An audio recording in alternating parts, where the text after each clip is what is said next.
करें उससे पहले एक बड़ी खबर सामने, जहां समीर वानखेड़े ने एनसीबी विजिलेंस टीम से जो पूछताछ की है समीर वानखेड़े से, उसकी एक्सक्लूसिव जानकारी टाइम्स नाउ नवभारत के पास है।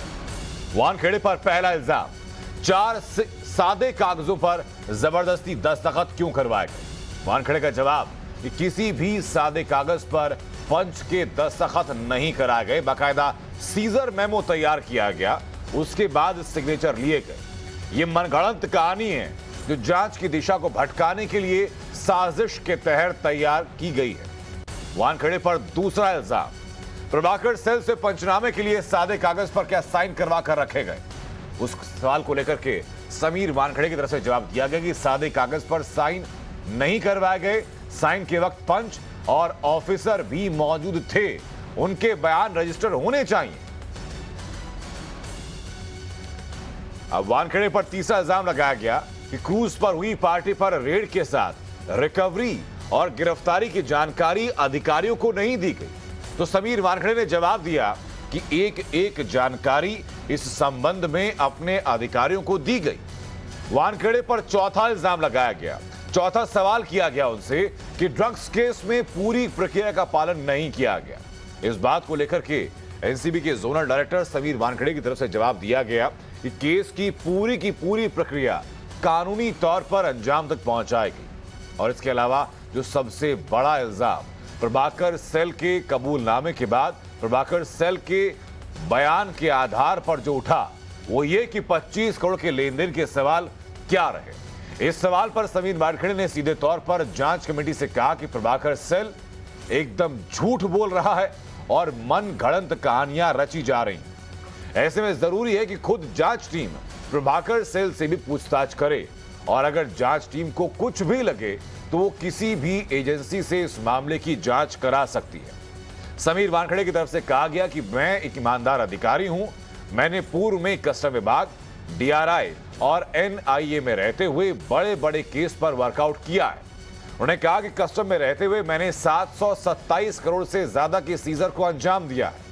एनआईए में रहने के दौरान मैंने अंडरवर्ल्ड से जुड़े हुए कई बड़े केस पर काम किया है और बड़े बड़े अपराधियों की गिरफ्तारी को अंजाम दिया है। समीर वानखेड़े ने अपने जवाब में कहा कि डीआरआई में रहते हुए मैंने ड्रग्स की बड़ी बरामदगी की है, जो कि एनसीबी में आने के बाद भी लगातार जारी रही है। अपने से पूछे जा रहे सवालों को लेकर के समीर वानखेड़े ने कहा कि डीआरआई में रहते हुए 416 करोड़ रुपए और 91 लाख रुपए का माल बरामद किया और 192 करोड़ रुपए की ड्रग्स बरामद की है। ये बड़ी खबर बता रहे हैं आपको, वो एक एक सवाल जो समीर वानखेड़े से एनसीबी की विजिलेंस टीम ने किया, और उस एक एक सवाल का शब्द दर शब्द, हर्फ दर हर्फ, हर्फ ब हर्फ आपको समीर वानखेड़े का जवाब भी बता रहे हैं। वो चारों सवाल आपके सामने हमने रखे, जो 4 मुख्य सवाल समीर वानखेड़े के सामने रखे गए थे। वो चारों सवाल कौन कौन से थे, ये एक्सक्लूसिव जानकारी सिर्फ टाइम्स नाउ नवभारत के पास इस वक्त है, और टाइम्स नाउ नवभारत ये एक्सक्लूसिव डिटेल आपके साथ साझा कर रहा है। समीर वानखेड़े से एनसीबी की विजिलेंस टीम ने पूछताछ की। उस पूछताछ में क्या क्या सवाल समीर वानखेड़े से किए गए, हर एक सवाल का जवाब, क्या जवाब समीर वानखेड़े की तरफ से दिया गया, ये आपको बता रहे हैं। अब एक एक करके आपको दोबारा बताएं कि वो क्या क्या सवाल थे, उनका क्या क्या जवाब दिया गया। पहला इल्जाम कौन सा था, दूसरा इल्जाम कौन सा था, तीसरा चौथा इल्जाम कौन सा था, 25 करोड़ रुपए लेने के इल्जाम के ऊपर समीर वानखेड़े ने क्या कहा, सादे कागज पर दस्तखत करवाने को लेकर के समीर वानखेड़े ने क्या कहा, प्रभाकर सेल के द्वारा लगाए गए आरोपों को लेकर के समीर वानखेड़े ने क्या कहा, ड्रग्स की बरामदगी और कार्रवाई की जानकारी अधिकारियों को ना देने के इल्जाम के ऊपर समीर वानखेड़े ने क्या कहा, ये एक एक सवाल का जवाब समीर वानखेड़े की तरफ से क्या दिया गया, आपको बताएंगे। उससे पहले हमारे सहयोगी अनुज हमारे साथ जुड़ चुके हैं। अनुज, पहले जरा दर्शकों को आप बताएं कि क्या क्या मुख्य सवाल रहे इस पूछताछ के दौरान जो एनसीबी की विजिलेंस टीम ने समीर वानखेड़े से किए। सुनो जी, देखिए, लगातार जिस तरीके से प्रभाकर सेल ने आरोप लगाए थे, जो कि स्वतंत्र गवाह था खुद एनसीबी का, उसका आरोप था कि उससे ब्लैंक पेपर पे 4 कोरे कागज पर साइन कराया गया। साथ ही साथ उसका यह आरोप था कि 25 करोड़ रुपए की लेन देन की बात सामने आई थी, जिसमें उसने बताया था कि एक सैम डिसूजा और किरण गोसावी के जरिए ये पैसों की डील की बात हुई थी। इन सवालों के जवाब पर समीर वानखेड़े ने साफ तौर पे ये बताया कि किस तरीके से जो आरोप लगाए जा रहे हैं वो गलत है। पूरे कागज पर सिग्नेचर को लेकर उनका साफ तौर पे यही कहना था कि जो पंच ये तमाम चीजें जो हुई थी वो सबके सामने हुई थी।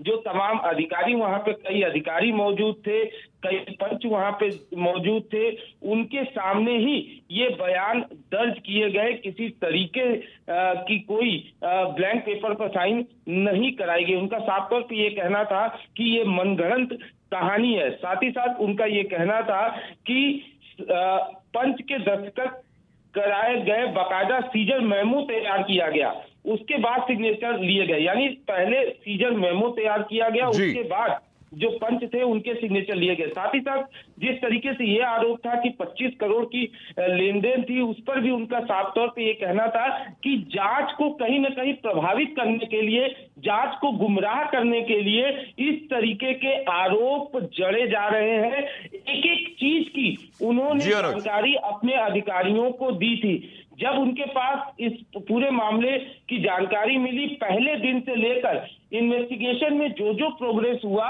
वो तमाम जानकारी जो है वो अपने अधिकारियों को दी। उन्होंने ये भी हवाला दिया कि किस तरीके से वो ईमानदार ऑफिसर है। उन्होंने डीआरआई में काम किया, उन्होंने कस्टम में काम किया, उन्होंने एनआईए में काम किया और इस दौरान न सिर्फ बड़ी बड़ी बरामदगियां की बल्कि अंडरवर्ल्ड से जुड़े मामलों पर भी उन्होंने काम किया। तो कुल मिलाकर समीर वानखेड़े ने अपने ऊपर लगे सभी आरोपों से पलड़ा झाड़ा और समीर वानखेड़े ने यह भी कहा कि इस बार सभी चीजों की जांच होनी चाहिए और किसी भी एजेंसी के सामने वो जांच के लिए तैयार है।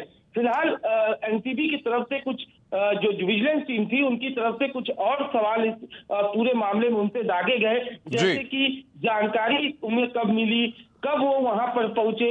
इन तमाम सवालों के जवाब जो है वो अनुज आप हमारे साथ बने रहिए, मैं वापस आपके पास लौट रहा हूं। दर्शकों को और आसानी से ये पूरा वाकया समझाने के लिए एक एक इल्जाम की बात करते हैं। वो क्या इल्जाम या क्या सवाल एनसीबी की तरफ से किया गया, क्या जवाब समीर वानखेड़े की तरफ से दिया गया, ये दोनों चीजें आपको बताते हैं और फिर उसको एक्सप्लेन करेंगे हमारे सहयोगी अनुज। पहला सवाल जो रहा समीर वानखेड़े पर वो ये कि 4 सादे कागजों पर जबरदस्ती दस्तखत करवाए गए, साइन करवाए गए। ये एनसीबी की विजिलेंस टीम की तरफ से समीर वानखेड़े से सवाल पूछा गया।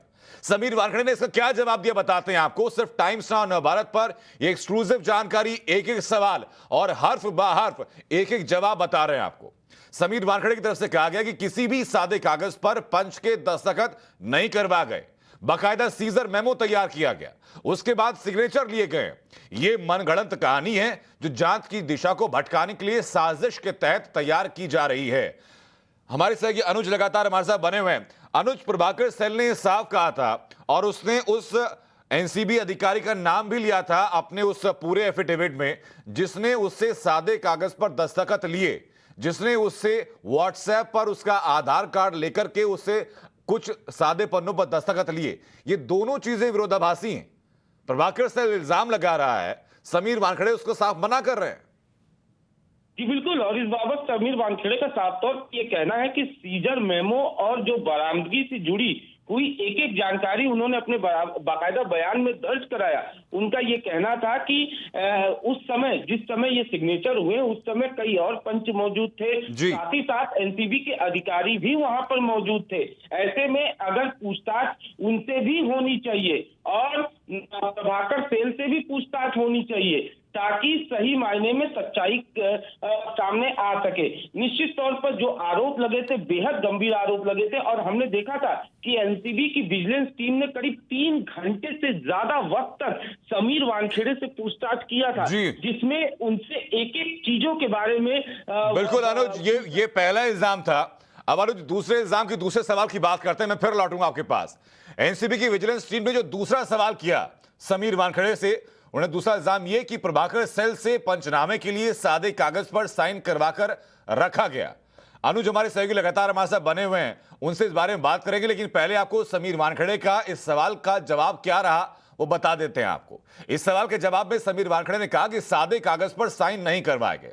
साइन के वक्त पंच और ऑफिसर मौजूद थे, उनके बयान रजिस्टर होने चाहिए थे। अनुज, मुझे बताइए जरा कि जो प्रभाकर सेल का जो एफिडेविट सामने आया था, टाइम्स नाउ नवभारत से ऑन कैमरा बात करते हुए जो उसने कहा था, उसका कहना यह था कि मैं एनसीबी ऑफिस के पास मौजूद था, केपी गोसावी ने मुझे फोन करके वहां पर बुलाया था, वहां पर समीर वानखेड़े मौजूद थे और उनका कोई सहायक कर्मचारी भी वहां पर मौजूद था। उस सहायक कर्मचारी को समीर वानखेड़े ने कहा था दस्तखत लेने के लिए और मुझसे कुछ सादे पन्नों पर दस्तखत करवाए गए। क्या यही कहानी का जिक्र हुआ, इसी के बूते ये सवाल पूछा गया था?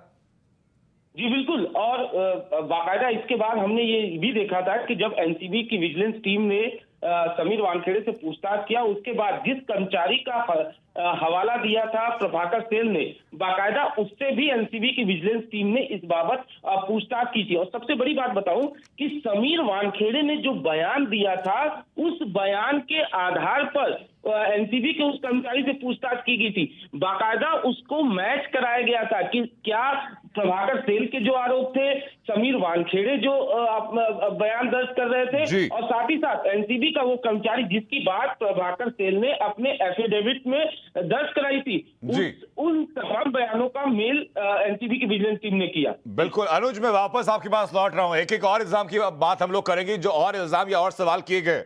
उससे पहले एनसीबी के पूर्व ऑफिसर मोहनीश भल्ला हमारे साथ जुड़ चुके हैं फोन लाइन के जरिए। भल्ला साहब, ये बहुत संगीन आरोप है, न सिर्फ समीर वानखेड़े के ऊपर बल्कि एजेंसी की जो साख होती है उसको लेकर भी आरोप कहीं कई सवाल खड़े करते हैं। आज जो पूछताछ हुई, उस पूछताछ में हर सवाल पर या ऐसी हर आशंका पर विराम लगाते हुए समीर वानखेड़े ने कहा कि तमाम चीजें मनगढ़ंत हैं। आप चाहें तो इस मामले को विजिलेंस टीम चाहे तो किसी भी स्तर पर वेरीफाई कर सकती है और चाहे तो किसी अन्य एजेंसी से भी इसकी जांच करा सकती है। एक तरफ प्रभाकर सेल आरोप लगा रहे हैं, दूसरी तरफ समीर वानखेड़े इनकार कर रहे हैं। अब आगे कोर्स ऑफ एक्शन क्या होना चाहिए सर?